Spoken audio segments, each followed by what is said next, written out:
Konnichiwa and konbanwa, and welcome everyone to the Japanese Grand Prix, the Invictus Racing League No Assist Championship. It's myself, Gareth, joined by Sab once again here on Monday nights, 8 p.m. for the No Assist League. And good evening, Sab. Going to be another fantastic race tonight. Oh, it definitely is, and it doesn't seem 5 minutes, does it? We were settling down and getting ready for the French Grand Prix last week. We had a superb race, didn't we, last week? It was a good battle for the first place and in podium in general, so it's going to be really exciting. The Japanese Grand Prix is usually a great race to watch. It's going to be really exciting tonight to see who can take on this mighty track that everybody seems to relish taking on. Absolutely, as you were saying, one of the most iconic circuits on the F1 calendar, highlighted by the famous spoon and 130R. It's a track length, 5.8 kilometres, that's just over 3.6 miles, the fifth longest on the calendar. Distance to turn 1, 350 metres, that's just over zero point 0.2 of a mile, with the longest straight being 900 metres on the approach to turn 16, that's 130R of course. 320 k's, that's just a smidge under 200 miles an hour on the approach to 130R, where cars will be doing full throttle 65% of the lap distance, and the longest time on full throttle is the exit of Spoon Curb all the way down to 130R, and usually all the way through it, 16 seconds on the full throttle. So these guys really getting a work out of that throttle pedal today. Gear changes around 42 over the race lap, and that makes over a 50% distance tonight, 1,113. Pit stop here, it takes about 20 to 25 seconds to make a stop. It's a 415 meter long pit lane, so not too bad on the of course it's on the exit of that very slow chicane, so you're not losing too much speed having to slow down. But Sab, is it one of those tracks that you enjoy racing around? We said it's very iconic and there are some fantastic corners around Suzuka, but is it one that you kind of really gelled with over the years? Yeah, I actually do really like this track. I've won here before in Invictus in the Performance League, which worked out pretty well for me at the time. I enjoy it a lot, especially through those S sections like the 2, 3, 4, 5, and 6.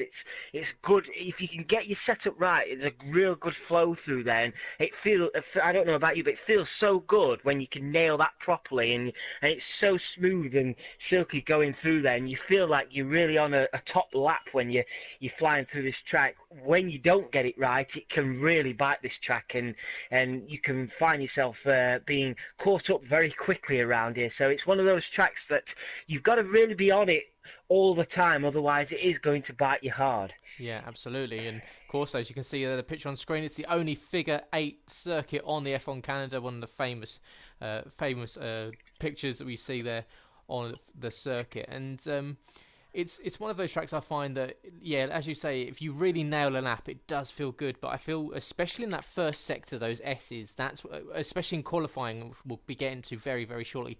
That's where this lap will really be won and lost for these guys, because it's very easy, especially with the setups these guys are running tonight, to just get a little bit too much temperature into those tyres, and you can, especially the curbs around here can be lethal, and yeah, that ride height around here can really upset the balance of the cars. So it's the guys have got to watch out into sector 1 around here, and it's blue skies above Suzuka today, so exactly what the drivers will want to see, because I was just about to say to you, Sab, that it's one of the tracks that can really throw up some interesting race conditions, and around here in the wet is Yes.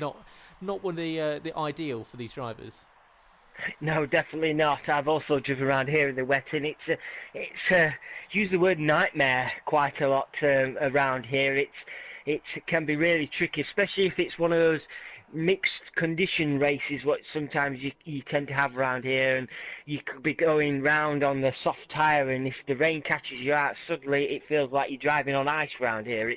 It's very tricky around here, but great for these guys that it's currently blue skies. Hopefully, as Beck has left the session, I'm not sure what the issue there. Hopefully he'll rejoin shortly. But as we see some cars now heading out now, at the minute we have the majority of people on soft tyres, with a couple of people looking like they're favouring for the hard. So it looks like as Sam comes out first, he'll be going straight at it in his Haas car.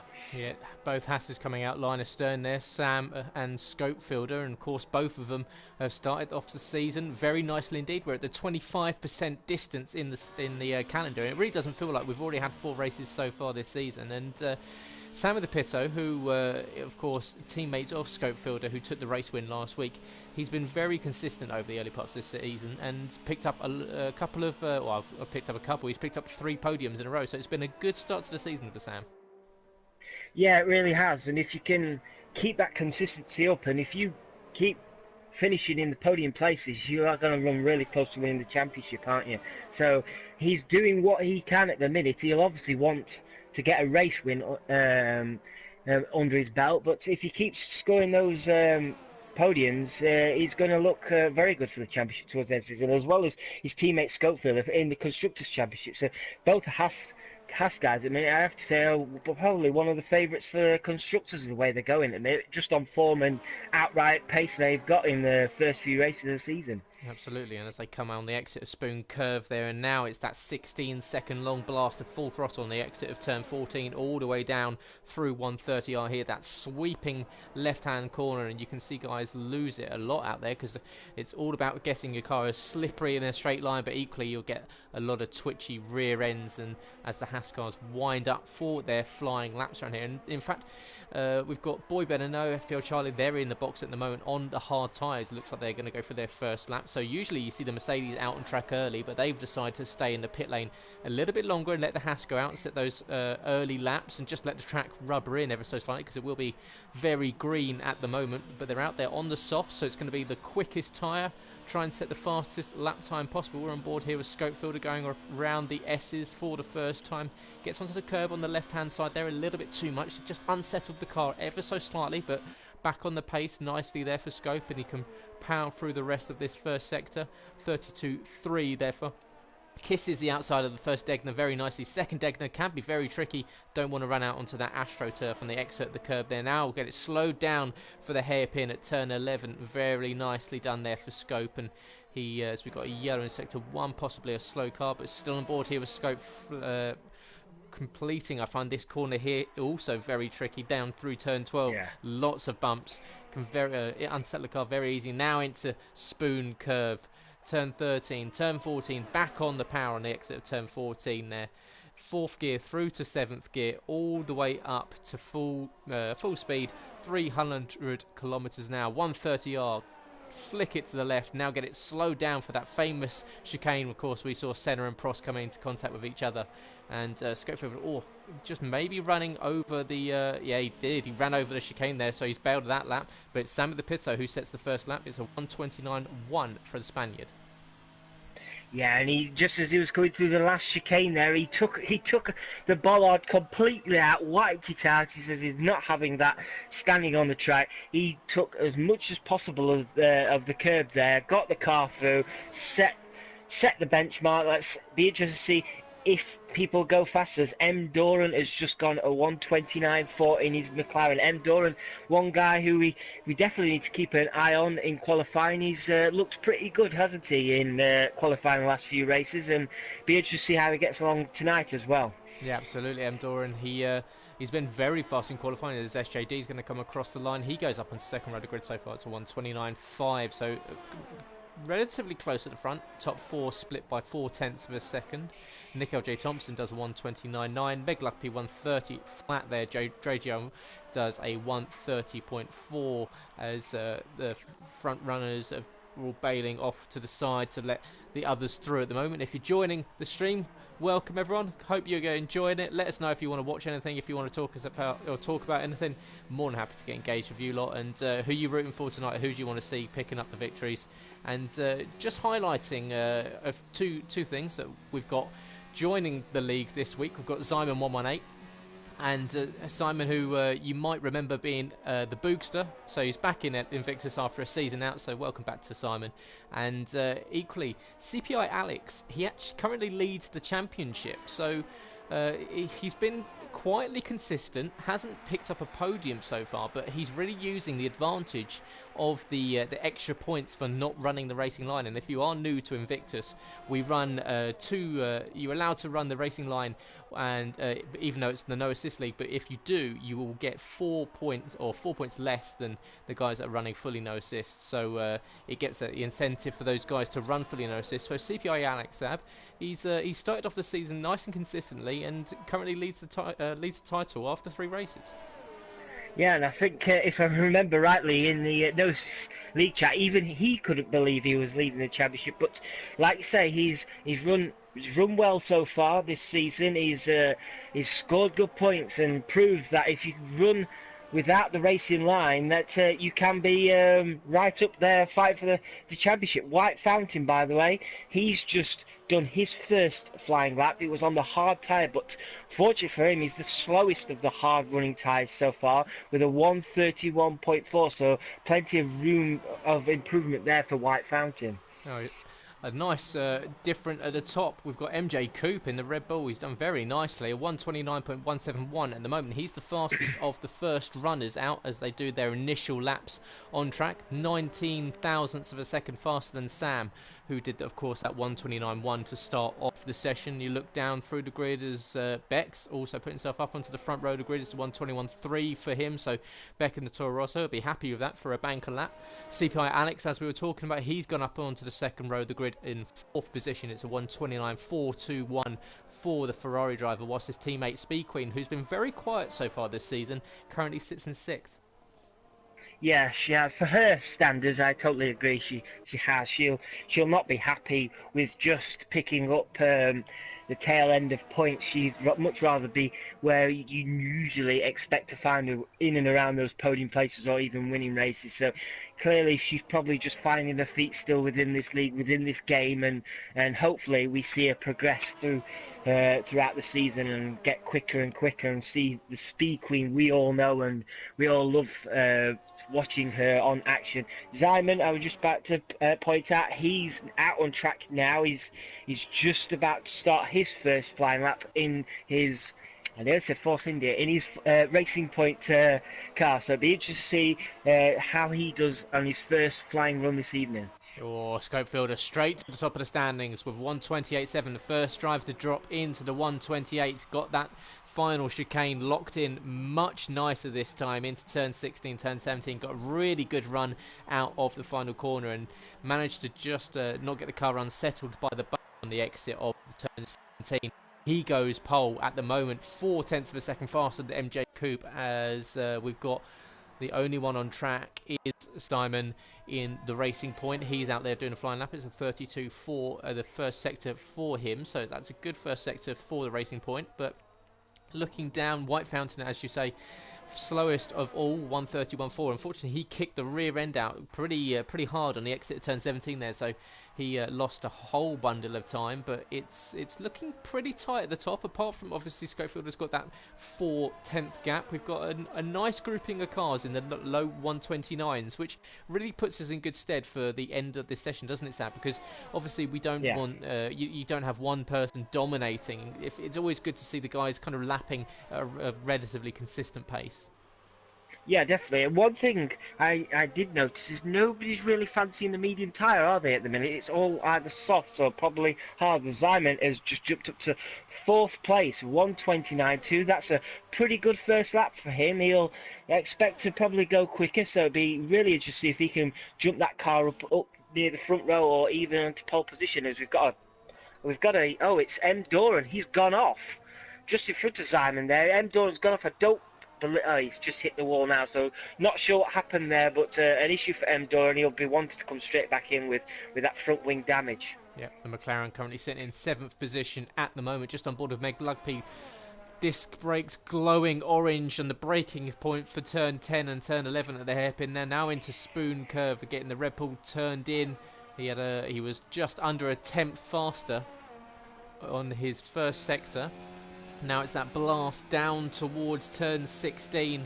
What's he going to be when he gets to his second split? It's 0.3 up, so it's a nice improvement so far. He's on course for 1:29.7, which would only move him up 2 positions currently, just above Nick L.J. Thompson. Unless he gets a really good launch out here. Does he manage to challenge inside the top 10? He goes up, it's only 1 position. It's up into the top 10 for Meglapi, a 1:29.6. But plenty of cars coming out on their outlaps with 7 minutes left remaining in the session.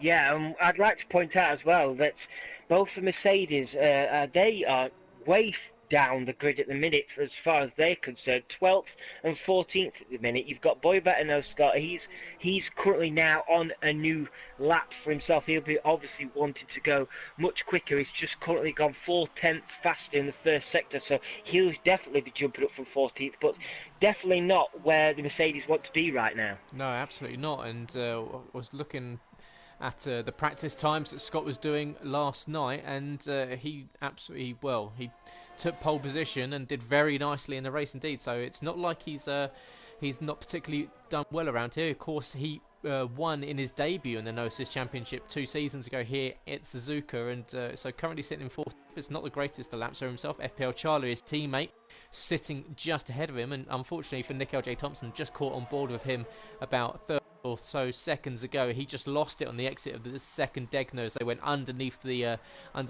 bridge, and unfortunately for him, he slid into the wall. Looks like he didn't pick up any wing damage, but it's the two Mercedes that are on the screen at the moment as Scott comes across the line. What does he do? It's second position. It's a good lap. It's 128.791, so 0.08 of a second slower than Scopefielder. What can Charlie through 130R now down into the chicane? He's only 0.3 up at the moment, so Charlie not on for a particularly lightning lap. Is he going to bail? He does bail out, but he's decided to come in and possibly set another lap. But as you were saying, Sab, no one really going for the mid tyres, which lends me, as you can see, an entirely red selection of tyres there. Are we going to get a wet race?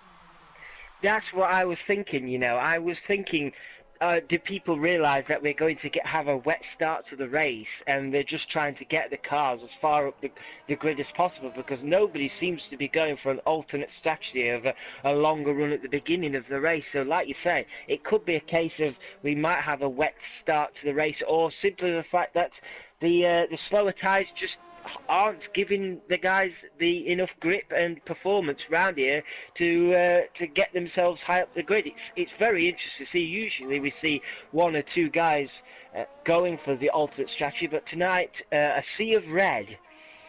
Yes, absolutely, and the softest compound is definitely the tyre of choice. So yeah, it would led me to think that we might be seeing a few spots of rain come the race session, and as I was saying at the start of the stream, it can be almost monsoon-like around Suzuka, as we've got yellow in Sector 3. It looks like White fountain's gone off. Yeah, it's a Renault pointing in the wrong direction. Has it upset Adrilokdok, who's going to come across the line. He goes up from 15th into 11th at the moment. It's a 129.5.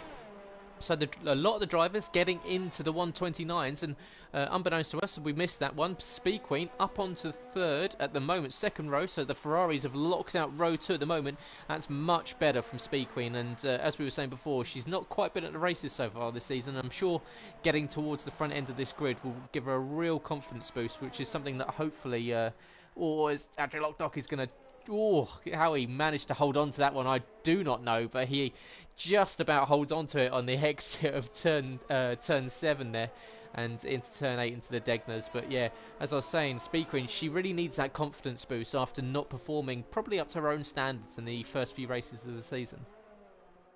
Definitely, like you say, it's a solid outing so far, isn't it, for both the Ferraris, third and fourth. If they can qualify there, I think they'll be very, very happy with that finish, especially with the likes of White Fountain, who's having a very off session by his standards, down currently last in 16th, and FPL Charlie, who usually is quite high up there as well. So if they can steal some positions in qualifying, they'll be very happy with how things are going. Absolutely, and so just on board here with SJD in the Alfa Romeo.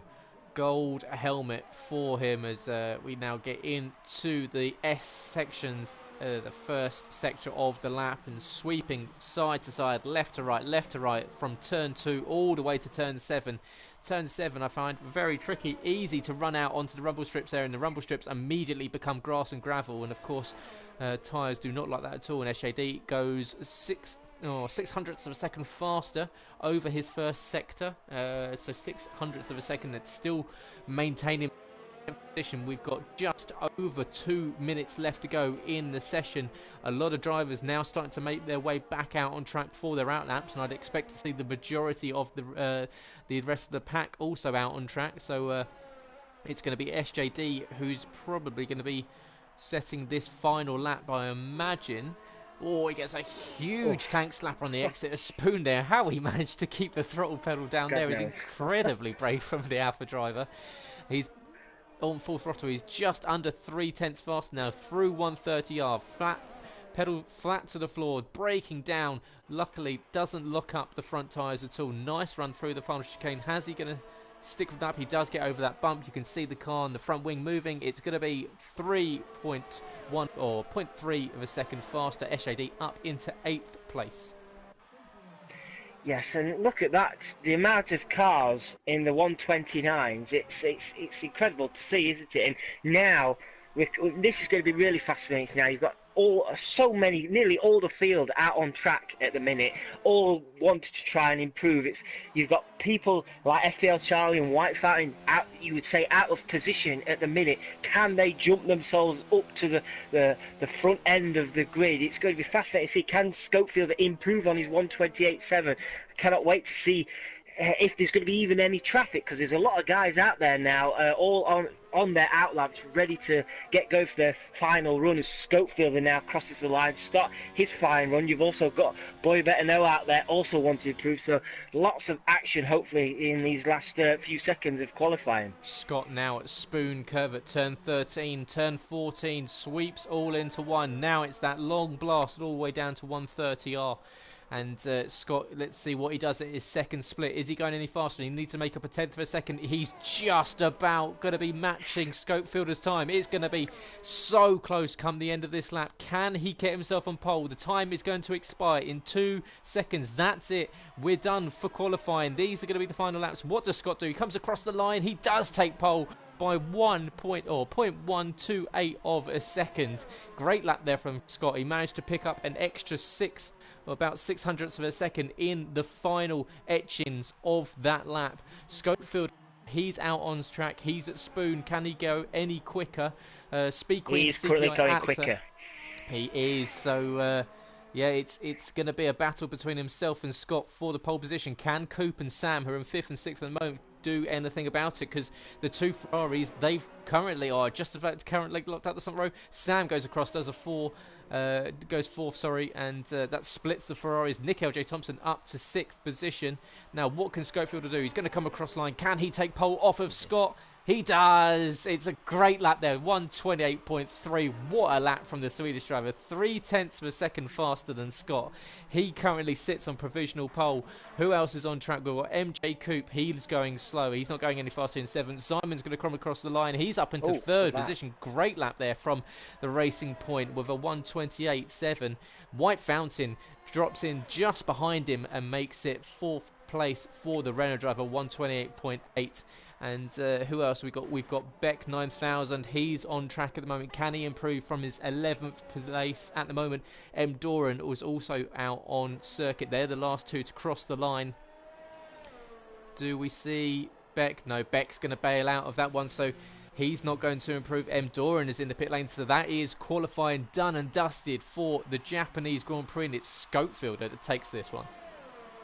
Yeah, I was riding on board with Schofield for that lap, and he, like we said at the beginning of this program, if you can nail a lap and you get it spot on, it is perfect. And Schofield got that absolutely spot on. He was 0.2 up in the second sector, and by the time they crossed the finish line, he made up another 10th and absolutely stormed to pole position. Superb lap from Schofield. Great to see Scott. Boy Better Know, he's back up there in second place, fighting where he needs to be fighting as well, because he's the defending champion, and a super lap as well from Simon there, rejoining back with us and taking that 3rd place. So some fantastic laps there from throughout the field. Yeah, absolutely, and fantastic qualifying session there. It leads us to think that we might have a wet race, everyone on the soft compound of tyres, so here are your standings for qualifying, and it is Scopefielder in the Haas that takes pole position by 3.5 tenths. The boy better know in the Mercedes. The Racing Point of Simon is in third position,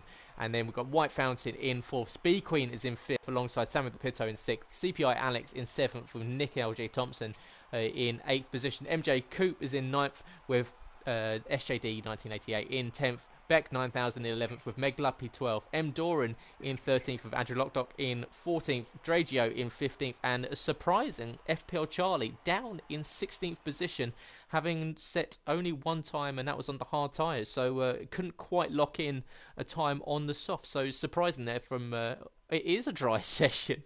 Now Wow. that is surprising. That's really taken me, because I was with so many guys deciding to go for the soft tyre in qualifying. Surely, I don't know. That's really taken me back now, because surely you'd think that the soft tyre was, or definitely was going to get pole, but maybe some guys inside the top, or towards the back end of the top 10 would try and mix up that strategy. Yeah, that you took the words out of my mouth. True, there. I've surprisingly, it's pretty much a copy and paste job for qualifying with the weather-wise. It's going to be interesting to see then, with so many people wanting to run the soft tyre, if any of the outside of the top 10 try to go on the harder tyre. Yeah, I don't know what to say about that, really. It's really surprised me. It's going to be fascinating to see who can get away quickest, because you've got the top 10 obviously all on those soft tyres, so the top 10 are pretty much strategy-wise locked into a specific strategy. Can some of the outside top 10 guys go for a longer strategy and maybe stretch out a set of mediums or hards, but nobody fancied the mediums, so I wonder if the mediums will even get used this evening. Yeah, it'd be interesting to see as CPI Alex drops in a quick comment to the chat before he heads to the grid, and he says an easy one stop should be the strategy call for tonight. So should be as he says, maybe a soft to a medium, possibly a soft to a hard, if you're really thinking that your tyre wear is going to be through the roof. So it'd be interesting to see what these guys can do as everyone starts readying up. And just whilst they do, we'll just give you a quick rundown what's heading up for the rest of the week. And of course, not the only racing we have here in Invictus over a week. We have Monday nights, of course, our No Assist with Sab and I. So make sure, if you're not already, press the follow button to stay notified for the channel and to subscribe. Tuesday nights are realistic performance here on F1 2019. And then on Wednesday nights, you've got F1, F2 and F3 equal performance. So some of the fastest, most competitive racing you'll find anywhere on PS4 esports. And then on Thursday, you can join Sab and I on twitch.tv for the Invictus Racing podcast, where we stream live on Twitch. But if you can't listen to it live, of course, we do upload it to SoundCloud, Spotify, Podbean, and very shortly iTunes. So you can catch all your podcasting sites there. Or equally, if you want to watch some more racing on Thursday nights, GT Sport races on Thursday nights. So yeah, the GT Sport League, very interesting indeed. An endurance race and a sprint race. So if you're interested in any of those leagues, of course, you can go to our website, invictusracingleague.com. Go to the Apply to Race section, where you can get yourself on the grid for F1 2019 or GT Sport. And equally, we have several other things going on within the league, so make sure you check out the website there. And you can do that by going to the website, invictusracingleague.com, or going to the socials, InvictusRL on Twitter and Instagram, Invictus Racing League on Facebook. And let us know what you want. Do you want to commentate? Do you want to race? Let us know. We can hopefully get you as involved in the community as possible. As Scopefielder leading the field around up, and is he the favourite for the race, or do we think that him and Scott are going to have one of those famous battles that we've seen in the past between the two?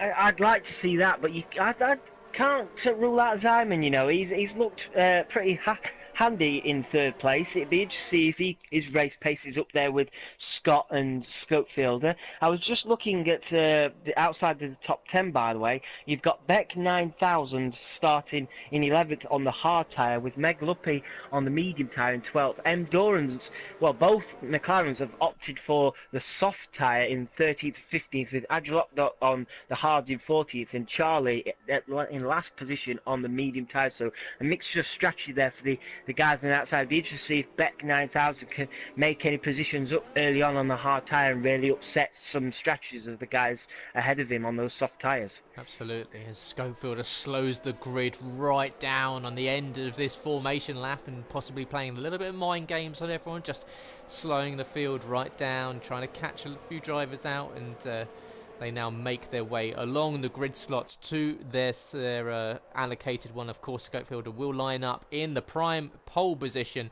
just behind the red line here at the start of the race, and the 5 red lights will be right above the Swedish driver.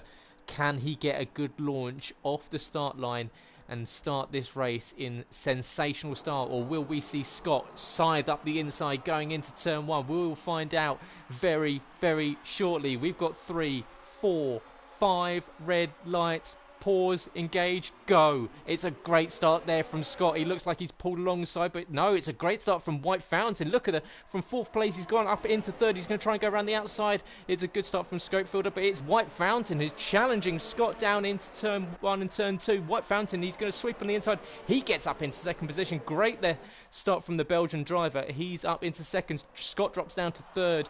We've got Simon still in 4th. Simon the Pitto's moved up 1 place into 5th. He's jumped ahead of Speed Queen.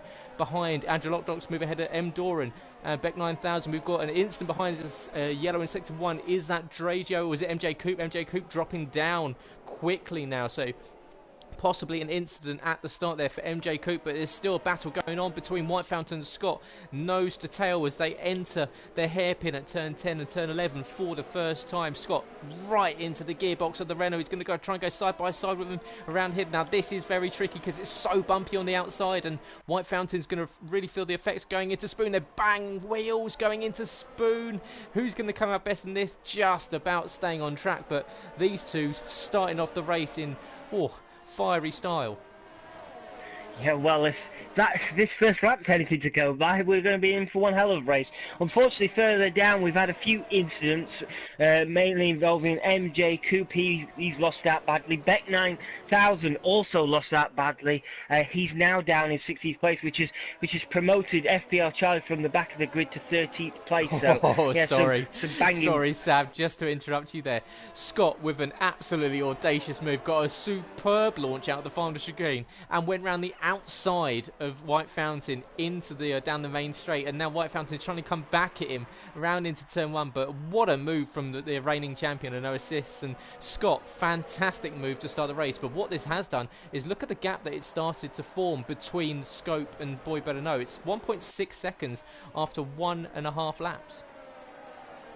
Yeah, you're every right to interrupt me when something like that happens. White Fountain, would he have been caught out a bit, not expecting Scott to make that move? It was a brave move, wasn't it? And Scott took full advantage of it, and now he's started to pull a bit of a lead out on White Fountain, hoping to reel in Schofield in first place with Simon. He's just under a second a minute behind White Fountain. He's bringing a train of cars behind him, along with him, to fight along third place. It's going to be interesting to see in these next few laps if Simon can really give it to White Fountain. Yeah, absolutely. Very short distances between a lot of cars here early in the race, of course, but you've got Schofielder leading by 1.5 seconds to Scott behind, who then has White Fountain now has this whole train of cars leading all the way back down to McLuppy in 10th position. Unfortunately, we just lost MJ Coop from the race on lap 2, and unfortunately for him, that's the very, very early end, which is not what we like to see at all. And I'm sure Coop will let us know what happened to him there, because it was a retirement.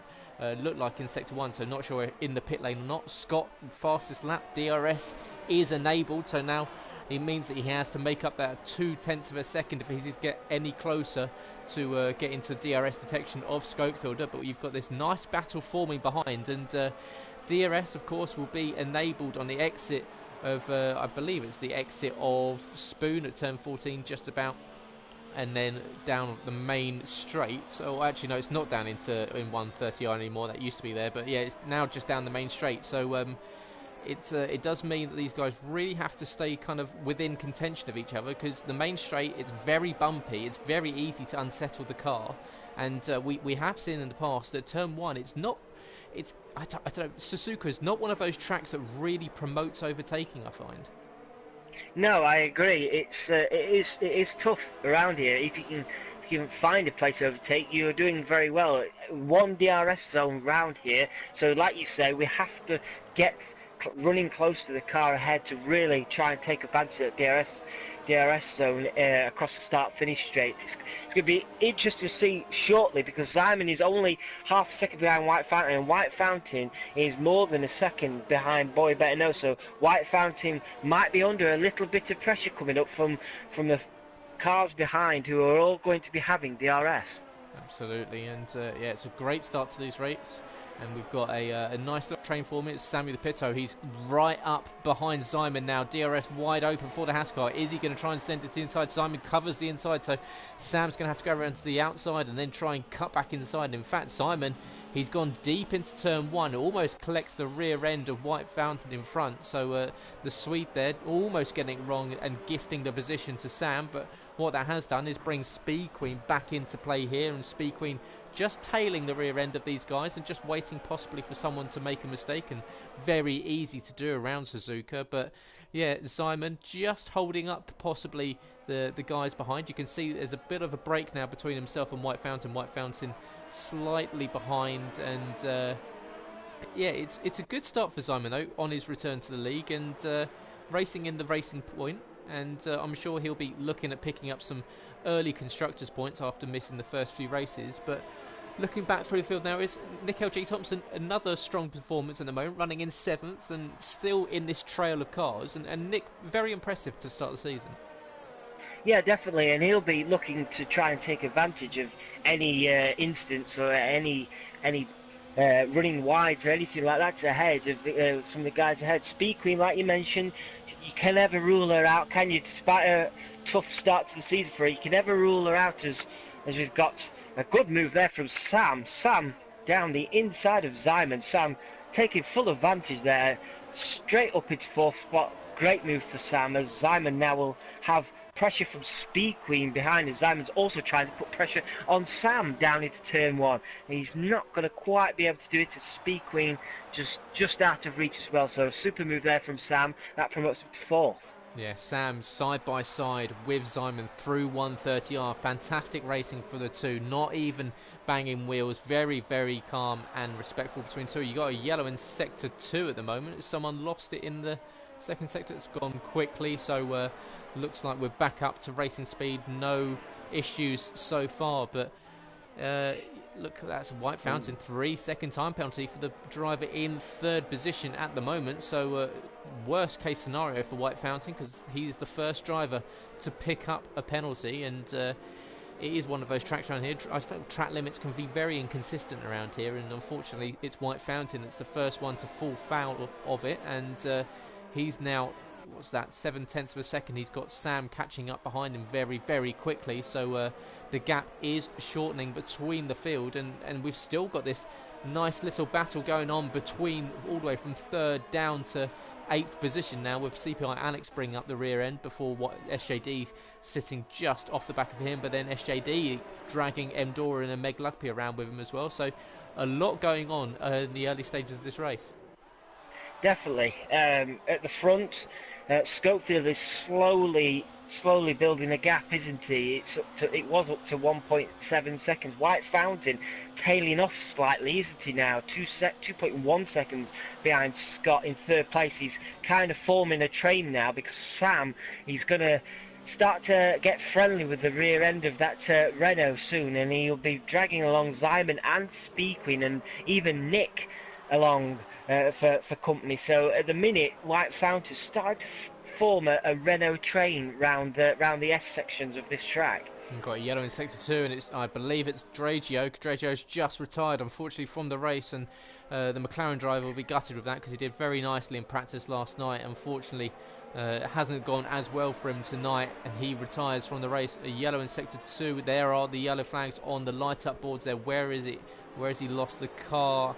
Can't see it at the moment. Is it on, maybe on the exit of this corner here at turn 12? But no, it's not there, so it must be off of the racing line, because we haven't seen a VSC or a safety car announced. But We've got Speed Queen. She's still right up behind Simon at the moment, but the battle for third place is on. And once again, Sam tucked up nicely behind the Renault, going down towards 130R. Is he going to try and do for the same move he did last time? Not quite this time. Has to back out of it.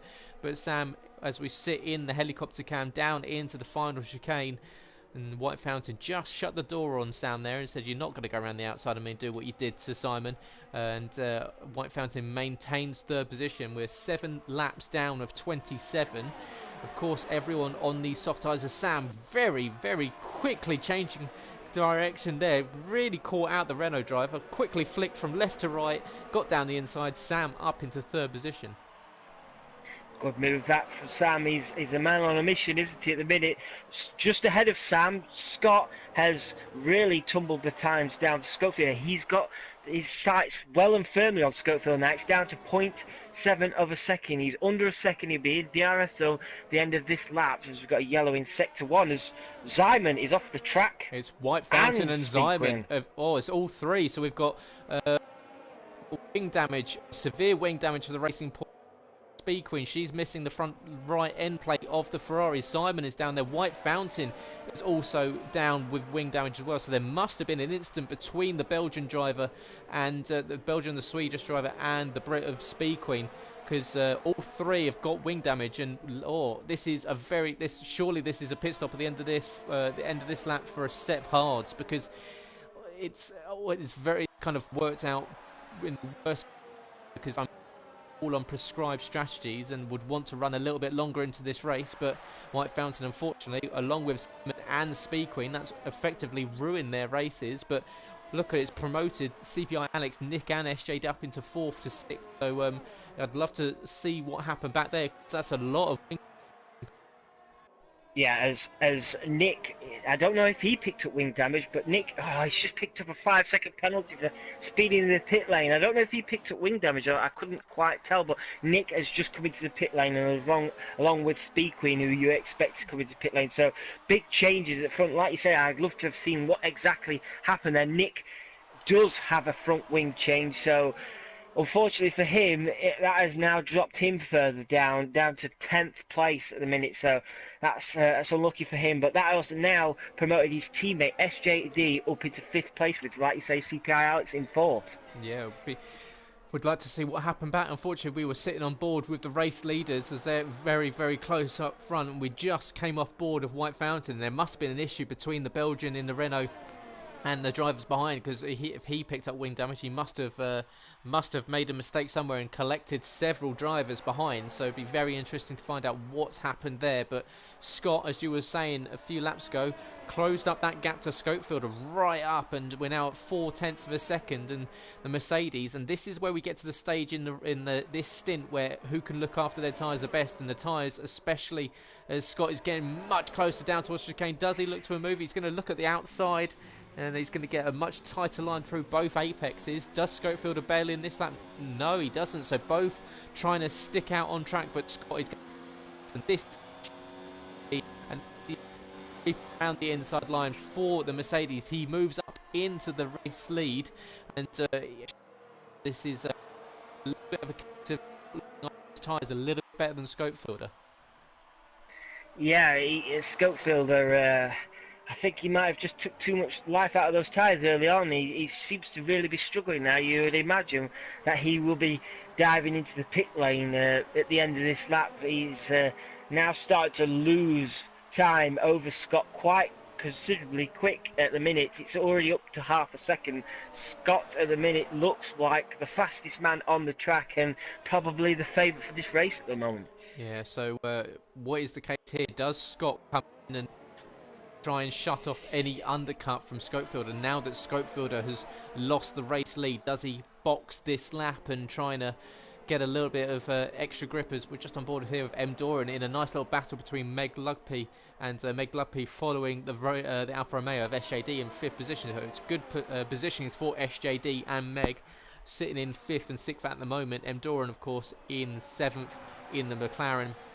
Then behind them we've got Adrian Lockdock, who's on the hard tyres. So Adrian Lockdock, who's decided to go for a much different strategy compared to everyone else. He'll be out there for a much more extended period of time as Charlie picks up a 3-second time penalty. And unfortunately for Charlie, he's been a bit of an unknown quantity. So we haven't seen much, and which is strange because we know that what Charlie can do, and it just seems Japan isn't a track that's suiting him this weekend.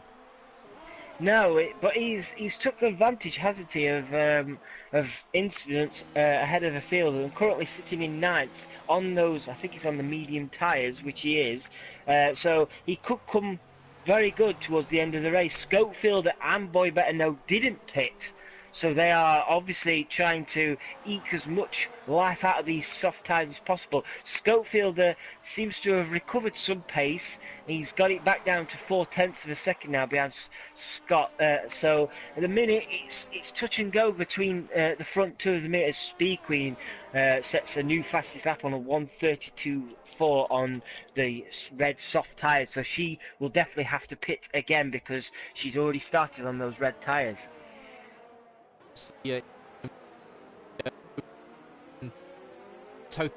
Around turn one there as he looked to go to the inside of SJD, got all out of shape and pretty much spent the entirety of turn one pointing in a completely sideways angle. So well held from the Red Bull driver, and he managed to keep M. Doran behind as well. How he didn't spin because he was real on complete opposite lock at one point there. So great save for the Red Bull, but he's now got M. Doran sitting right behind him. But these three still split by a fraction of a second. So not much to tell between the two. M. Doran just running out slightly wide there. He's going to get a good run into the chicane. He goes very hot, has to lock up the front right there to stop himself going into the rear end of the cars in front. Scopefielder boxes this lap. Now Scope goes for the undercut. Yes, he does. I think everybody's struggling with this pit entry tonight. SJD has just picked up a 5-second penalty as well for speeding the pit lane. It just seems to be catching a few people out tonight. That really will have hampered him somewhat. He was running nicely. He's just come in for a nice pit stop. He should be coming out ahead of his teammate Nick Thompson. He'll be coming out in 9th place. He's coming out on the medium tyres. It's going to be close between the Alphas, or perhaps not, just a couple of seconds between the two of them. We've still got the closest battle on track is M. Doran and Meg Luppy, the two out there. They've done 10 laps. Meg on the medium tyres. M. Doran, of course, started on the soft. So the top 6 yet to stop, or in fact, Charlie yet to stop as well. But he, unfortunately, due to his not great start to the race, he's already been jumped by Scopefielder, who's already made that stop. But Scope, he's come in a lap earlier. Possibly, does Scott have to come in this lap? Does this mean the Mercedes have to box him to cover off the undercut, or do you think he'll try and stay out there even longer and try and really stretch his stint as long as he can go? Well, we're just about to find out. He's round the chicane and he does come in. So he does react to Scopefielder. Can he get it stopped in time? He does get stopped in time. So hopefully for his sake the Mercedes crew can get himself a good pit stop. He's onto those medium tyres. Oh, he's had to be held slightly because Sam was coming through. He had to be held in the pit lane. So will Scopefielder jump him? No, he won't, because Scopefielder is way down at the minute. Surely Scopefielder... Scope coming down the main straight now. Where is Scott? Scott's at the entrance. It's going to be mighty close. Scope's at full pace. And of course, Scott's getting up to pace. It's going to be Scott having to ride the curb there. They're side by side getting to turn 1. And this is the lead battle going on right now. Scope just out behind Scott. But unfortunately for Scott, that quick pause, having to let CPI Alex through with the being held in the pit lane ever so briefly. But yeah, Scott just out ahead of Scope and really had to slam the door on the Haas driver. Oh, he did. He would not have liked to have been held in the pit box for as long as that. If he hadn't done, he probably would have come out a lot more comfortable than that. But he's just ahead now, which he wanted to be. So can he now build a lead on Scopefielder, or is Scopefielder really going to try and use up these tyres early on? We've got a yellow flag in sector 1 as Simon's race has gone from bad to worse, unfortunately for him. He's come off in the S section on those hard tyres. He's back on track. I don't know, doesn't look like he's lost any damage, so Simon back running, but unfortunately for him, he was running good, now running last down in 13th place. Yeah, it's been a race to forget for Simon on his return back, and White Fountain, both of them started very nicely. Of course, White Fountain had that rocket of a start from 4th position all the way up into 2nd as M. Doran pits from the lead of the race. He's the last driver on the soft, so that's going to allow Meg Lugby to take the lead of the race, but Edra Lockdock loses it on the final, or just on the bump on the exit of the chicane, and just went on board there with the Toro Rosso driver, just hit the bump, and he's just put it into the wall, but luckily he's able to carry on, but it is front right end plate damage for the Toro Rosso, and he's going to get in the way of the leaders as Scope and Scott come through, but that's held up Scopefielder ever so slightly, but unfortunately there for Edra Lockdock. That now means, as he literally had just gone past the pit lane entry, that means an entire lap with front wing damage, and he's going to lose a whole bundle of time, and FPL Charlie's going to try and go around the outside. This is going to be close, and luckily for Charlie, just managed to get through, but Edra Lockdock there, really unfortunate. He was on that long strategy on the hards, and just hit the bump on the exit of the final chicane, put it in the wall. And the Toro Rosso driver, he's got the second Sam the Pitto in the second Hask, swings round as they go through into the hairpin now. But yeah, really unfortunate for the Toro Rosso. Yeah, as Charlie's just nearly lost it there on. He's just recovered it, but now Sam is right behind Charlie. Charlie almost lost the car there. He was pretty much sideways, and now Sam, smelling blood, he'll be wanting to get past that Mercedes as quick as possible. He'll be chasing him down through 130. Can Sam pull off another great move down here? He's lining up the Mercedes driver. He's weaving around, but just not quite enough, as Sam now be hoping to get DRS in use and try and get ahead of that Mercedes. But yeah, Charlie, I was just about to say, took advantage of Edra Lockdock, is now also struggling in that Mercedes, as he's got Sam breathing down his neck down the start-finish straight. Yeah, there's been fireworks between these two early in this season, but it looks like Sam's going to get down the inside pretty clean this time. Charlie just doesn't have anything to say with Sam on much fresher tyres compared to Charlie's 13-lap-old mediums, and those two, they had their differences so far this season, but that was very clean, very nicely done from Sam. He's back up into 4th position, which is an effective 3rd, of course, with Meg Lugby currently leading, but you've got Scopefielder. He's got a 7/10 lead over Scopefielder, and the top 3 at the moment. Once again, it's another strong race for the Haas team.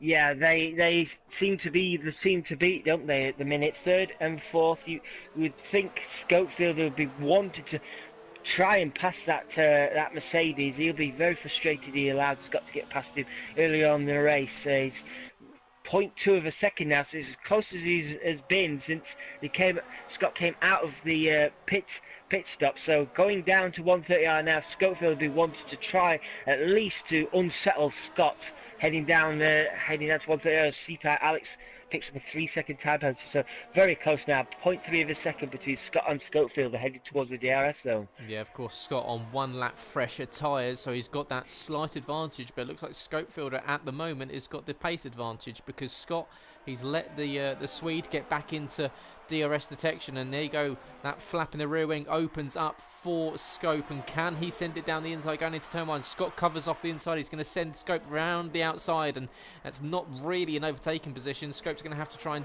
cut in tight, and now he's going to have to sit and follow through these S's, which will feel like they go on forever as he sits behind this Mercedes, and you just can't overtake around here unless the driver in front makes any mistakes. He's not really going to get an opportunity to make a move into, well, the earliest would be the hairpin at very best. But of course, now you go into the Degners, which caught in the dirty air will be very tricky. And see, no, very nicely handled there for Scopefield. Of course, the Degners, the first Degner, you're doing a lateral 4.5 G, so really throwing the car in there. So it's right on the limit of grip, but it's now into the hairpin at turn 11. Now the very bumpy turn 12 goes on forever, this right-hander, all the way down towards Spoon Curve, off camber, going downhill, now climbs back uphill into Spoon Curve at turn 13. Slight apex there, now turn 14 goes a little bit longer, run out wide onto the rumble strips on the exit. Now it's down that long blast, it's almost a little bit of a U-shape as the track goes down, then back up once again over and over, of course, the figure 8 there into 130 yard, down into the chicane, and Scopefielder is going to have to go for round 2 with sitting in the rear end of Scott, and I imagine if Scott gets it right again, he's going to do exactly the same with covering to the right hand side and trying to make Scope go to the much harder outside. Yeah, definitely. As Schofield now, like I say, part two is underway. Can Schofield get the move done? Scott, very good defending there. It was to park the car perfectly. And I'd just like to point out as well, Sam, he was just over 3 seconds behind these two. He's now down to 2.1 seconds. So at the minute, while these two guys are squabbling, it's allowing Sam to slowly reel them in. So he could end up having a three-way battle for eventually first place when Meg Lumpy does finally pit. Yeah, this is gonna. Looks like this one is building and building and building to what will hopefully be a fantastic crescendo. And Sam really losing the rear end there on the exit of the second Degner. You could see him in the background of Scopefielder's picture there, and just over the rear wing of Scopefielder's Hash, you saw the Sammy the Pitto just swinging side to side as he got a lot of power into those rear tyres and just couldn't get enough purchase on the track surface. So he's lost about 0.6 of a second there. But yeah, as you were alluding to, he is closing in on this pack. So is this a case of Scott possibly not going at 100% at the moment, just looking after those tyres? He can control the race from effectively from the front at the moment. You can see him there trying to break the toe between himself and Scopefielder. Or is it a case of just maybe on this stint that Scopefielder's enjoying these medium tyres more? It's a tough one to say. Scott at the minute seems to have Schofield defended off pretty well, doesn't he? The only place Schofield has really got any opportunity to attack is down into turn one, and Scott every time seems to defend very well, as Schofield not that close that time to make an attack. He's lost a bit of time there, as we see Meg Lumpy does finally pit. He's now going to be on those soft tyres, so expect him to be super fast for the remainder of this race. Yeah, I would imagine Meg Lumpy should take a lot of time out of the guys ahead. He sits 4 seconds behind SJD at the moment in 6th position, but we've still got 10 laps left to go in the race, or 10 and a half, and yeah, Meg's got plenty of time to catch up, and he's not too far behind the likes of Emdoran, so 5th place is definitely not out of reach, and even then, CPI, you never know if someone's going to make a mistake ahead. So Meg Lumpy in with a chance of picking up some very decent points so far this evening, and something that he's needed, because he's not quite had the start that say like the other rookies such as Nick L.J. Thompson, who's having a quiet night in 8th position. Nice and consistent for Nick tonight. Some more points hopefully coming his way, and yeah, this battle between Scopefielder and Scott is just broken down a little bit, so we'll just go on board with Andrew Lockdock. He's just behind White Fountain. Of course, White Fountain on the hard tyres, Andrew Lockdock and Speed Queen on the medium, so they will have the tyre advantage now. So unfortunately, all three of these cars, including Simon, caught up in incidents early in the race. Of course, Andrew Lockdock had his own one on the exit of the last corner, and White Fountain, Speed Queen and Simon would seem to be caught up in one possibly in the early stages of the race of each other. Of course, we saw a yellow flag and several cars with wing damage, but I don't know, it's once again, you're looking at Speed Queen there, she's down in 12th position, and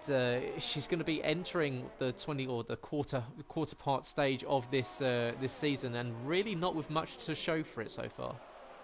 No, it's a real shame, isn't it? She went for a second set of softs, and just then you knew she would have to pit again, and unfortunately that is demoted her down to 12th place. Yes, that incident what happened did not help, because she was at the time running really well, as Andrew Lockdock is really putting the pressure on White Fountain now. You did not expect to be saying that earlier in the race, did you? White Fountain currently defending for P10.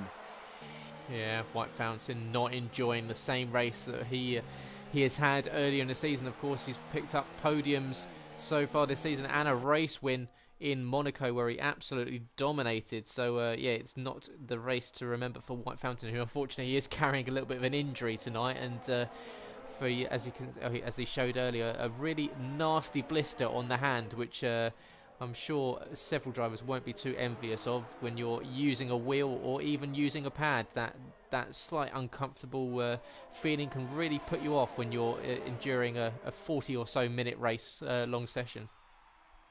Yeah, definitely. I don't envy him at all having that on mind. I just want to look further ahead, if that's okay. M. Doran, we haven't seen much of him tonight. He is reeling in CPI Alex for 4th place at the minute. M. Doran going very well on those medium tyres in his McLaren. 6 lap old medium tyres. He's really now started to put the pressure on CPI Alex for 4th place. Yeah, of course he's got fresher tyres as Charlie does the fastest lap of the race. It's a 1:39.8. Charlie currently sitting inside the top 10, so he would get the extra point for the fastest lap, and so at least that's a little bit of an extra bonus for Charlie, who's not seemingly enjoying his time here around Suzuka. Just hasn't quite been on the pace tonight and didn't quite lock in qualifying like we thought he would do. And with his teammate currently leading, it's it's a slight bonus that he is picking up points, so it's a double points finish for the Mercedes so far. Of course, don't want to jinx anything, but at the moment you've still got that Haas team, as we said before, very strong once again. As Scopefielder, he's dropped down to just under a second now, so he's outside of DRS detection. So as we saw earlier in this stint, Scott possibly just looking after those tyres, and now that he's got that little bit of a gap, he's just turning the wick up and just pulling ahead slightly from Scope. Yeah, and since Sam also made that mistake that you pointed out, Sam really hasn't reeled his teammate in either. So we're in a bit of a lull, aren't we, at the minute in the top three positions? Nobody really pressurising anybody at the minute. Are they just saving their tyres for one last run towards the end of the race? I don't know. But at the minute, Scopefielder just losing time on Scott Head. Scott possibly putting the hammer down. Now he's down to 1.3 seconds, Scopefielder in second place. Doran really close to the rear end of CPI Alex there as they came down to turn one, as Charlie does another fastest lap. In fact, I'm pretty sure that's exactly the same lap as what he did last time. So Charlie being nicely consistent there in ninth position. Meg Lugby, he's really chasing down SJD now. So of course SJD 9 laps on those mediums. Meg brand new soft, so he should be lightning in a bottle in these early laps, and he is closing in on without. Doran still sits behind CPI Alex, 0.5 of a second from the McLaren. He's been doing very nicely in qualifying. Wasn't able to translate that over to race pace in the first season, but we have seen him pick up a podium, and his pace compared to last season has dramatically improved, hasn't it? Yeah, definitely, and there's far, I don't want to jinx the guy, but there's far less mistakes during the race as well. You see him doing well in races and picking up needless penalties, and eventually demoting him further down the grid, and ultimately not finishing where you thought he really deserved. Just further down, I just wanted to point out, Speed Queen and Agile Lockdock are having a good old battle for 11th place at the minute. Speed Queen does eventually get past Agile Lockdock, and she'll now be wanting to try and push on now and try and make White Fountain a bit uncomfortable for 10th place. But yeah, good little battle there between them two. Meg Lugby now in DRS of SJ, and he goes into turn one. They're going to go almost side by side. He decides to not send it this time. Possibly a smart decision from Meg. I think he knows that he's got the pace advantage on the Alfa Romeo, and it might only be a matter of time before he gets past. Of course, he can probably see the likes of CPI Alex, who in fact has been passed by M Doran, so that move must have happened down into turn one. Unfortunately, we just jumped on board with Meg Lugby as that flicks over there. So M Doran up into fourth position in the McLaren, CPI Alex down to fifth, and losing a little bit of time now. So CPI Alex possibly not enjoying this second stint as much, with 6 laps still left to go in the session. Although, just looking at the top there, it was a 1.2 second gap. It's now down to just over half a second. Yeah, so Scopefielder's decided enough's enough, and he's decided now it's his turn to put the hammer down, and Scott now will be keeping his eyes firmly on his wing mirrors, as the chasing Haas will be wanting to try and put even more pressure on that Mercedes going through the chicane there around to the DRS zone. Scopefielder will have DRS. He looks to be slightly too far back to make any move, but he'll be surely definitely making life very difficult now for Scott, especially through the next part of the 22nd lap. So race definitely back on for Scopefielder. Meg up into 6th position, gets past SJD as they get towards the entry of 130R. Looked like SJD realised that he was on the outside as Charlie does 131.4, so gets even quicker this lap. So those tyres working very nicely for him at the moment. In fact, he's catching up to Nick. and Nick on 14-lap-old mediums, of course, had to make that stop with the front wing damage, so he will be starting to suffer on those tyres, and so Charlie has got a good opportunity here at getting past one of the Alphas, and it's probably a little bit of a fight that he didn't want to be having. I imagine that he'd want to be up the front end of the field fighting with these two Haas cars and his teammate, as we saw him do it in pre-season, and Charlie unfortunately just hasn't had the rub of the green so far this season. Unfortunately got caught up in the accident in Austria, and then equally in Monaco didn't have the best of races, if I can remember, and but yeah, his teammate currently leading the race, and Scott is 0.4 of a second behind. But as you say, Scopefielder possibly just sitting back and saving a little bit of battery and a little bit of fuel, and now deciding to go back on the offensive and really put the pressure back on Scott. Yeah, definitely. As CPI Alex just further down hasn't really given up on fourth place. I mean, he's still 6/10 of a second behind Doran, who's running well in fourth. Just further down as well, Speed Queen has now caught up to the back of a hard-running White Fountain in that Renault. She's now 0.4 of a second, so she's starting to really put the pressure on for 10th place. Yeah, Speed Queen, she will desperately hoping to leave here with at least a point to her name and add something to this championship challenge, and of course a 3-time champion. She sits way down the order compared to where we're used to seeing her. Scopefielder there, just trying to go around the outside into turn 1 around Scott. Scott showed him the outside line. Scope thought, well, I'm going to give it a go this time, and unfortunately he went for it, and Scott just took his line, and Scope was unable to get the move done. He shut the door on him going into turn 3, and it's a good launch there from Scott, and he's back up to 0.5 of a second. So yeah, it's a nice little battle brewing here, and they've been going on. It's been split between these two for about, majority of the race they've been with each other, but it looks like every now and then one of them just takes a little bit of a breather, as unfortunately MJ Coop says, what a disaster. And yeah, let us know, Coop, what happened. We unfortunately missed what happened to you, but yeah, it's been a fantastic race, as you say, so far.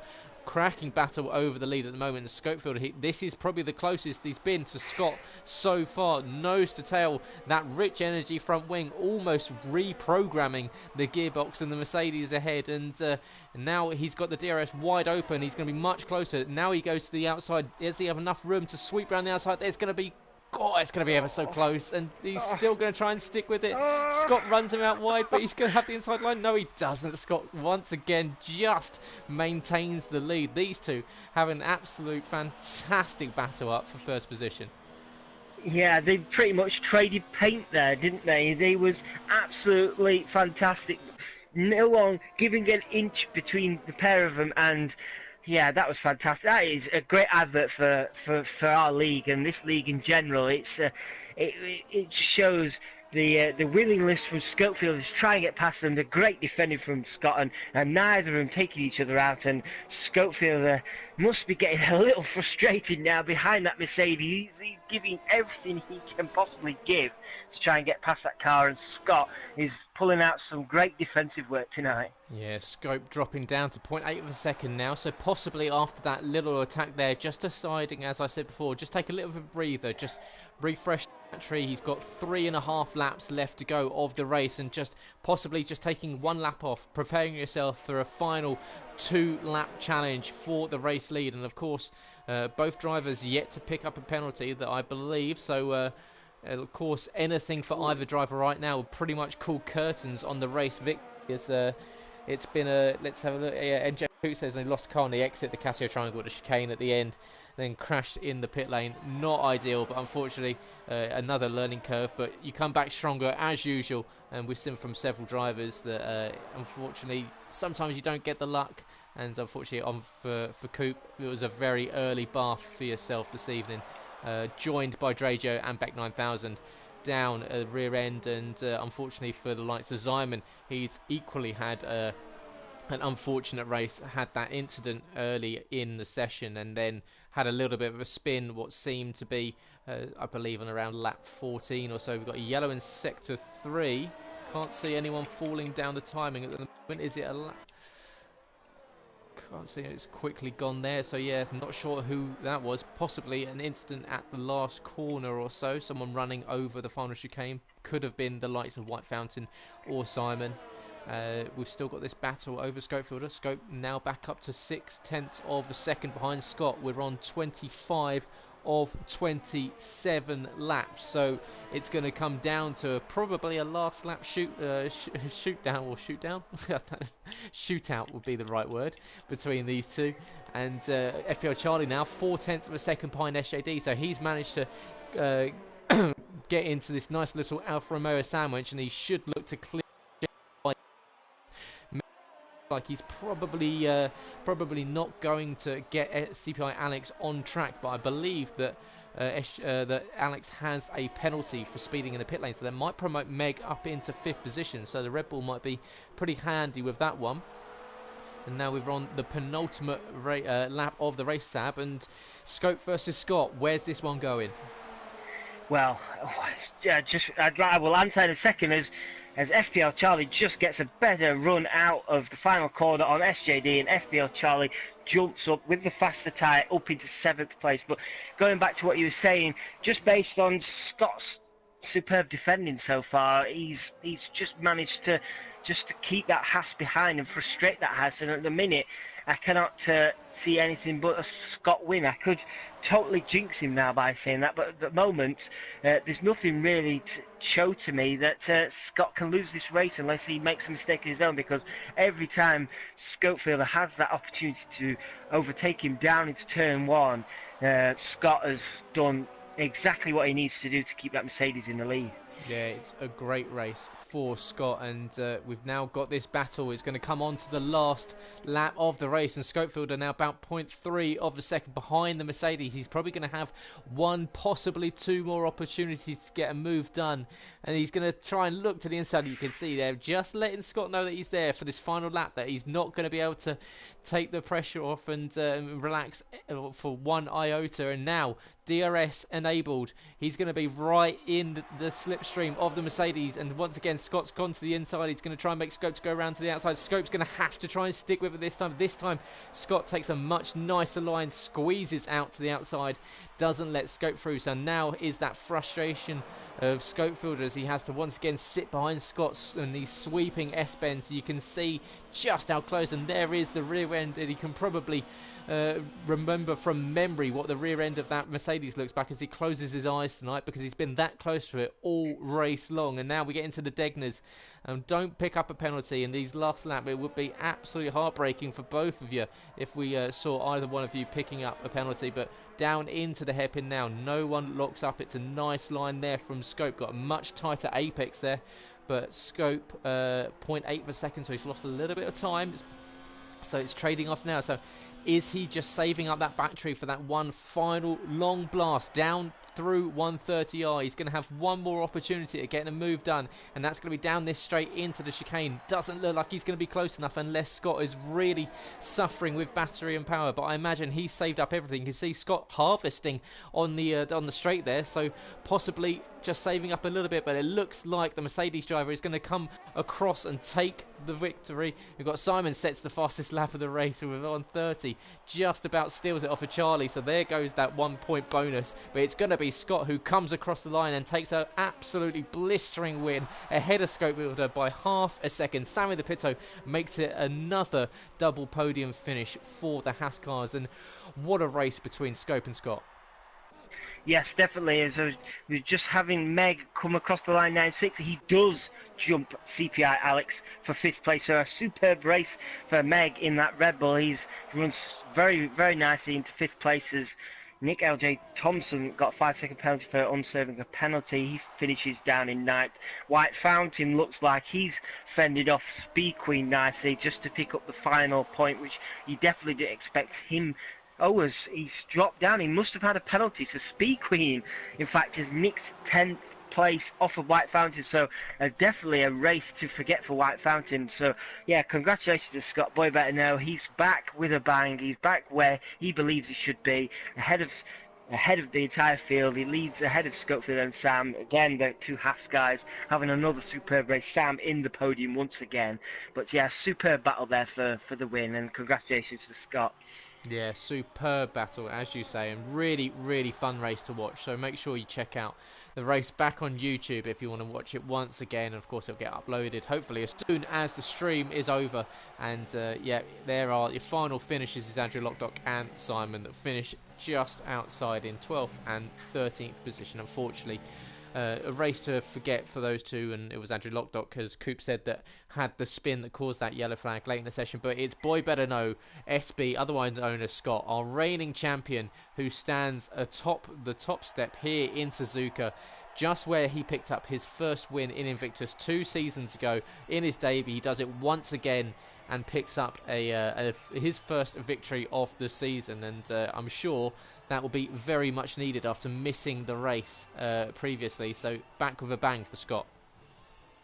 Definitely, and one of his title rivals, White Fountain, suffering without a point this weekend. Yes, other title rivals, Schofield and Sam, both in there, but he's outscored them all tonight. It's exactly what he needed to do. He's back in this title fight. He will now be definitely riding a crosswave into next week's race, and hopefully, for his sake, get him back to where he belongs, right at the very front of the championship. Absolutely. So he takes the race victory in 42 minutes and 12 seconds. Scott takes the win ahead of Schofield and Sam in the Haas cars. M. Doran in 4th with Meg in 5th. CPI Alex in 6th with Charlie in 7th.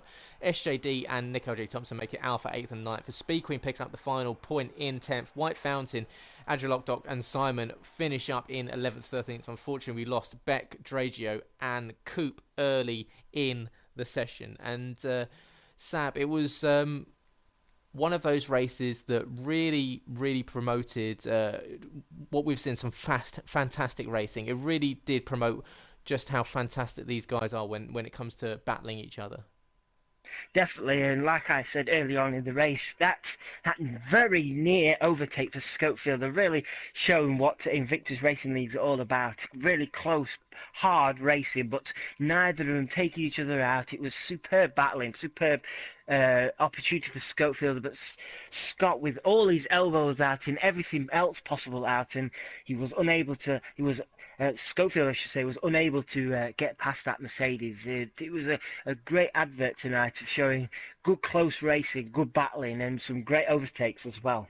Absolutely, and hopefully the guys will join us in the commentary box very shortly for the post-race interviews. And just whilst we wait for them to join in, we'll just double run through what we talked about earlier with what's going on in Invictus for the rest of the week. And of course, tomorrow night, Tuesday nights, we've got the Realistic Performance League. So that one will be here once again in Suzuka. Wednesday nights, we have the Equal Performance Leagues F1, F2 and F3. On Thursday night, you can either watch the GT Sport League, or Sab and I will be recording the Invictus Racing Podcast live here on twitch.tv. You can find it on SoundCloud, Spotify, Podbean and iTunes from this week. So make sure you check them all out there. And it looks like the guys have all joined us in the box. So if you can just double check to make sure you've all got your voices to allow to be shared, that'd be great. But just starting off, and I'll start with the race winner and Scott. And how does that one feel? You had to work for that one. I did, and it feels like it's been a blooming long time as well, to be fair. The car was comfortable, it just I couldn't shake him off, and every time sort of I upped my pace, I then have to sort of drop back and put the fuel into lean and put everything up, turn everything down, and then Scope would do the opposite. So it was sort of like cat and mouse, really. It was good. I enjoyed it. You had a good start. Unfortunately, dropped back to third. White Fountain had a bit of a rocket off of the line from fourth. Were you comfortable with your pace early in the stint, or is it a case of you were kind of just protecting those tyres? Because you seem to really, towards the end of the first stint, really have a slight advantage over Scope.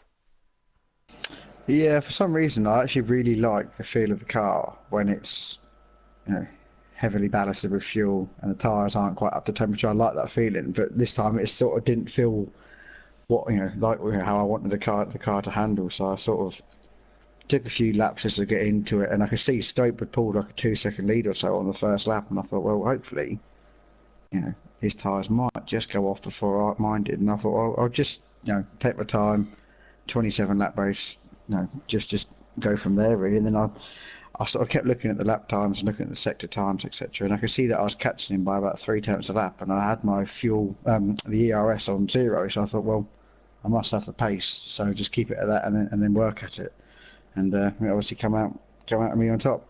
Nice. Well, yeah, it was a quality race for me. It was fantastic one to watch back. You two seem to get to know each other very much when it comes to racing on the track, and it's good to pick up that win because I think it's something that you've not quite not quite got to that level that you were at last season. So I imagine it's nice to pick one up here, and it will kind of put you in good stead for the rest of the season. Yeah, I think Japan I actually quite I gel with it quite well. I don't know why, because I don't even like the track. It's just one of them I just gel with. Brazil, which is next, I do like that one. And I think it was last year that me and Scopefield had a battle last season in this one, in the wet. So hopefully we can carry on. But I don't mind racing against Scope. It's fair. He didn't hit me. He didn't put me sideways or anything. It was fair and clean, and I enjoyed it. Yeah. Well, congratulations. Fantastic win. Fantastic battle on track. Um, Scope, congratulations. Second place for you. Another podium. So I'm sure you'll be happy with that one. He just couldn't quite get him at the end. Yeah, it's quite disappointing actually. I think Scott was the faster. If you would have just ghosted our cars, I think he would have probably won with more than half a second because I think he had the pace advantage. But still disappointing because I got so close there at the end. But I think he had a better car at the straight line, especially. I couldn't really close that gap in, even though I had like full ERS mode, full fuel, uh, DRS too. So yeah, I struggled to come close to him, and Scott is a great defender too, so he's not the easiest driver to pass. So Yeah, uh, he yeah. he definitely made you try or made you go around the outside at turn one. Was shutting the door on the inside line each lap. So was it a case of just trying to really just wait for a mistake because it did look like you pretty much shut off any sort of potential overtaking positions. I mean, I knew he had two warnings and got a little help from Simon there. So I tried to pressure him to another warning. Uh, didn't work out in the end. He kept it clean. So just a fair battle between us, and finished on top. So nothing to say about it. It was a well-deserved win. Yeah, well, congratulations. It was a really good race between yourself and the the battle around turn one. I think it was on lap 23 was magnificent. So well done for yourself. Just looking forward, we go to Brazil next week. Is it a track that you're looking forward to, or is it another? It's quite another fast circuit, and you tend to go quite well on these ones. Is it one you're looking forward to? Yeah, Brazil is my favorite track, so really looking forward to that track. And I think Japan is one of my favorite tracks too. So good streak of tracks here. So hopefully we'll take the win next time. Well, good luck, and we hope to see you next week. And yeah, so up thirdly is Sam, and another podium. You're starting to make a habit of this. Yeah, I mean, yeah, quite nice. Getting some points, not winning, but yeah, getting some good points for a championship. And yeah, I mean, I had today a pretty a pretty good race, considering I started sixth on the grid and I had to make my way up, passing some guys, being on the early stages of the race in traffic, and at one point I had better pace than Scope and Scott, but I don't know, I couldn't just close up. They were too fast, and yeah, just managing my tires and controlling the race. Yeah, yeah, it looked really good. And we were saying on stream, it looked in that second stint that you were definitely closing in on Scope and Scott ahead. And yeah, you just got to about 2 seconds behind, and it kind of the gap kind of stayed around there. Was it just a case of the tires just started to go off, or is it purely just a case of they were just pushing that extra bit that you just couldn't keep up with them? I mean, I was pushing very hard, because I knew I was fast at the moment, so I was like flat out. Because of that, I made two mistakes. I almost lost the car, and then I decided to relax, have a good pace, but I don't know. After that, I just couldn't get below the 2 seconds gap with scope. And I don't know, it just when the tires were up, I seem to struggle a bit.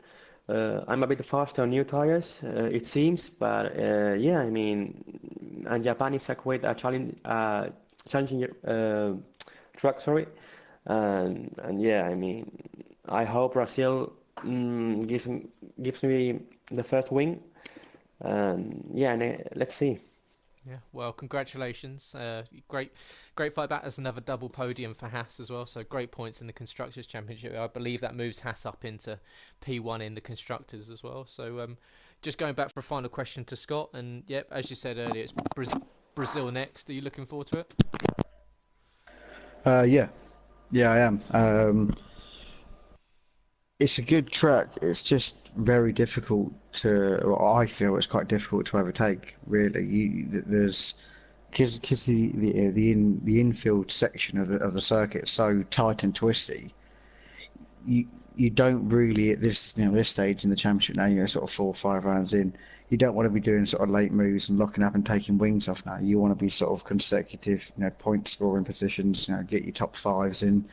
So you've only got the first corner and just coming up the first corner down that sort of back straight to overtake.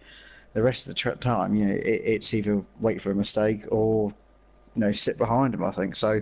Qualifying will be pretty crucial at Brazil, I think. And finally, for the first time in a long time, I actually qualified on the front row today. I don't normally do that.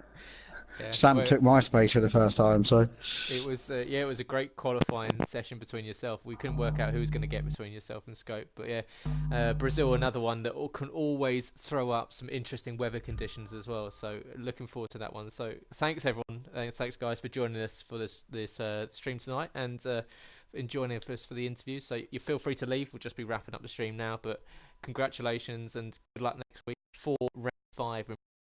And Sab, just wrapping up that race as we look back over it, it was a cracking win for Scott. He had a fantastic battle with Scott, what felt like the majority of the race long. Sam in third place makes it another podium and another double podium for Haas. I don't know. There was so much on track action, even at the front. I think eyes were glued to the battle between Scott and Scope, where we really kind of sets us up for an excellent sort of next few races, doesn't it? Yeah, definitely. And we, like you say, we had good battles throughout the race. You saw Meg Luppy; he came home in a solid P5 in the Red Bull. He'd be definitely happy coming home and scoring good points there for him and his team. So, yeah, it was a super battle. I'd like to see what happened as well with Lyman and White Fountain and Speed Queen. I'm not sure what happened there at all. It'd be interesting to see what happened between them because it did look a bit of a mess. But apart from that slight incident between those three, that race overall was fantastic throughout. It was great battling with M Doran as well on CPI Alex. So throughout the whole race, from the very front to the middle to the back, even Speed Queen pressing White Fountain at the end, we had superb battles throughout the race. So it was great to watch, and I cannot wait for Brazil. If this is what we got tonight, as well as what we've had previously in the previous races, Brazil should be a cracker. Yeah, really looking forward to that one. One of my favourite tracks on the calendar. Scott says tricky track to overtake on, so will be interesting to see what the guys can do. But yeah, for tonight, guys, thank you very much for joining us. Of course, you can watch us back on Tuesday for the Realistic Performance League. On Wednesday, Equal Performance F1, F2, and F3. Wednesday, live podcast here on Twitch. Or the GT Sport League is on equally on Twitch. Stream that night. You can find out more about that on the socials. Invictus RL on Twitter and Instagram. Invictus Racing League on Facebook. And of course, you can subscribe to this channel, help us grow. Click that follow button and click subscribe if you want to help out the league. You can equally, if you're a member of a community, go to the Invictus page on the website where you can find out if you're a driver or in the community how it can benefit you as a driver perk for donating and subscribing to the league. Equally, if you're a company or an outside sponsor, you'd like to sponsor the league, get in touch, let us know. We're more than happy to advocate your sponsors or your products and help us getting bigger and better through any sort of sponsorship. So, and and finally, if you'd like to follow Sab and I, you can go to @Alan Sabatino for Sab, @GT2_driving for myself, and that's on Twitter. And you can find out all about our goings on. We always post about F1, Sab mostly about McLaren, me mostly about how terribly I'm doing at driving around circuits. And yeah, thank you very much for joining us tonight. It's been a fantastic race. Thanks, Sam, for once again another fantastic week of co-commentary. Looking forward to seeing or to hearing your thoughts about some goings on in F1 that we've had today on Thursday night. And good luck with your racing tomorrow night and Wednesday night. And Thank you. yeah, for this week, guys, and this race, thanks very much, and we will see you next week.